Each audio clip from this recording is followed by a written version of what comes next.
Inilah hegemoni yang akan mereka buat. Dolar adalah mata uang mereka. Ini mata uang $1. Lihat, ini adalah mata uang setan. Lihat segitiga dengan mata terputus. Kenapa diputus? Karena belum tiba saat sang mata satu datang memimpin kita. Kapan waktunya? Nanti kalau lahir sapi merah. Ternyata sapi merahnya sudah lahir.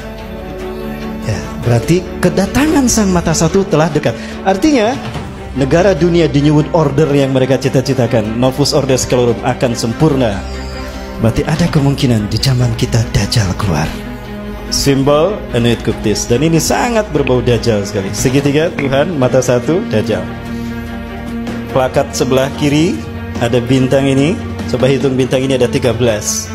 Hawariun ada 12. Yudas datang jadi 13. 13 bintang. Kalau kita lihat sudut-sudutnya, ini melambangkan singgasana Yahudi dengan 13 kasta. Kebetulan atau sesuatu yang sudah mereka rancang. Cerdas mereka. Dan untuk mewujudkan ini, mereka harus menghancurkan Islam. Berarti negara-negara Arab harus ada dalam kendali mereka. Yahudi nggak mau sendirian. Yahudi harus ada partner. Siapa lagi kalau bukan Amerika? Tadi negara paman Sam. Betul kan? Tujuannya apa? Memuluskan jalan Dajjal untuk menguasai dunia. Maka Yahudi melakukannya dengan 3 program besar dunia. 1. Eksodus besar-besaran ke negeri yang dijanjikan Tuhan. Melalui resolusi Atul Balfour, Menlu Inggris yang diperbudak Yahudi oleh Rothschild atau Rockefeller, mereka mengeluarkan resolusi Atul Balfour yang isinya mengizinkan Yahudi untuk hijrah ke Palestina. Maka sejak saat itu mereka hijrah setiap 2 minggu sekali 1.000 orang ke tanah Palestina. Kenapa harus Palestina? Karena Palestina adalah jantung dunia. Dia menghubungkan 3 benua. Palestina menghubungkan benua Afrika, Eropa dan Asia. Maka siapapun yang menguasai Palestina, dia menguasai dunia. Yahudi ingin menguasai dunia, maka Palestina harus mereka kuasai. Itu program mereka. Maka di Palestina tahun 14 Mei 1948 mereka mendeklarasikan, memproklamirkan berdirinya Israel di tanah Palestina. Dan yang terakhir setelah mereka punya negara, mereka menanamkan hegemoni ke seluruh dunia, the New World Order. Siapa penggagas mereka? Inilah Hizbus Syaitannya mereka.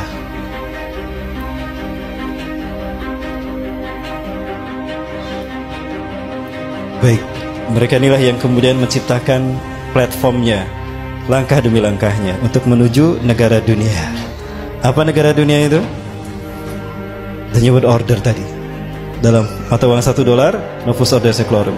1. Dunia dalam pemerintahan tunggal mereka. Siapa? Yahudi. Maka negara-negara di seluruh dunia harus sejalan dengan agenda Yahudi. Artinya mereka harus menjadi shadow government-nya Yahudi. Betul?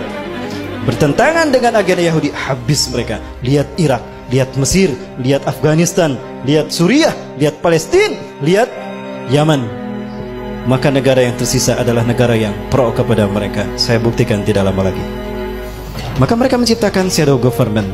Demokrasi, itu virus yang mereka sebarkan agar negara di dunia ada dalam kendali mereka. Divide, dipecah belah, et impera, lalu mereka kuasai. Itu strategi klasik mereka.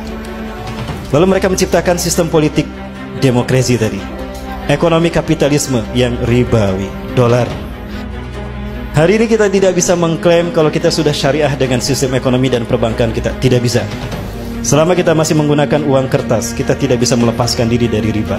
Rasul mengatakan akan datang suatu masa di akhir zaman di mana manusia akan memakan harta riba. Sayati 'alan nasi zamanan an-nasu sayakuluna riba.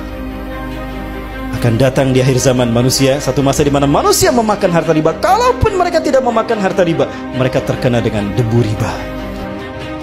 Di antara mata uang ini, yang paling mahal yang warna apa? Apa bedanya? Lo ongkos untuk membuat uang ini sama uang ini sama kan? Sama saja. Lo kok bisa yang ini lebih tinggi?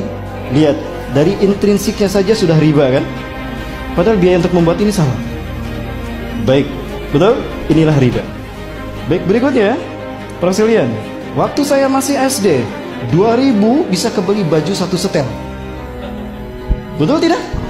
Waktu saya masih SD, 35 tahun yang lalu. Saya sudah 40, kepala 4 sekarang. 35 tahun yang lalu ini kebeli 1 setel baju. Sekarang inflasi kan? Lalu bagaimana dengan dinar? Rasulullah pernah memerintahkan Ali bin Abi Thalib Kamu ke pasar kambing, beli kambing satu. Harga kambing di zaman Rasulullah 14 abad yang lalu, 1400 tahun yang lalu, 1 dinar. Ali datang ke pasar kambing, pulang. Kenapa Ali yang disuruh? Karena Ali adalah sahabat terhebat dalam memilih kambing yang sehat dan dagingnya gemuk dan bagus kualitasnya. 14 abad yang lalu, 1400 tahun yang lalu, kambing 1 dinar. Sekarang berapa? 1 dinar berapa? 2,5 juta. Kebeli kan kambing? Bayangkan 1400 tahun tidak mengalami inflasi. Nah ini 35 tahun inflasinya sudah berapa kali lipat. Demi Allah. Begini mereka cara menguasai dunia. Dajjal. Pinter kok Dajjal. Inilah ekonomi kapitalisme. Baik, negara tidak pernah mencetak uang ini. Negara hanya menentukan RAPBN. Betul? Sejumlah sekian triliun. Lalu diserahkan ke Bank Indonesia. Bank Indonesia tidak bertanggung jawab. Bank Indonesia tidak bertanggung jawab pada pemerintah, bertanggung jawabnya pada Bank Internasional, IMF, Bank Dunia. Itu tanggung jawabnya. Maka Bank Indonesia mencetak uang sejumlah RAPBN, angka RAPBN. Lalu diberikan pada pemerintah kita. Pemerintah kita tidak bayar cash kan untuk membayarnya, tapi ngutang. Ada jangka, ada bunga. Setiap lembarnya ada bunga. Artinya siapapun yang memegang uang ini di dompetnya siap dengan bunganya. Apa itu bukan riba? Jadi jangan mengaku syariah kalau masih menggunakan ini.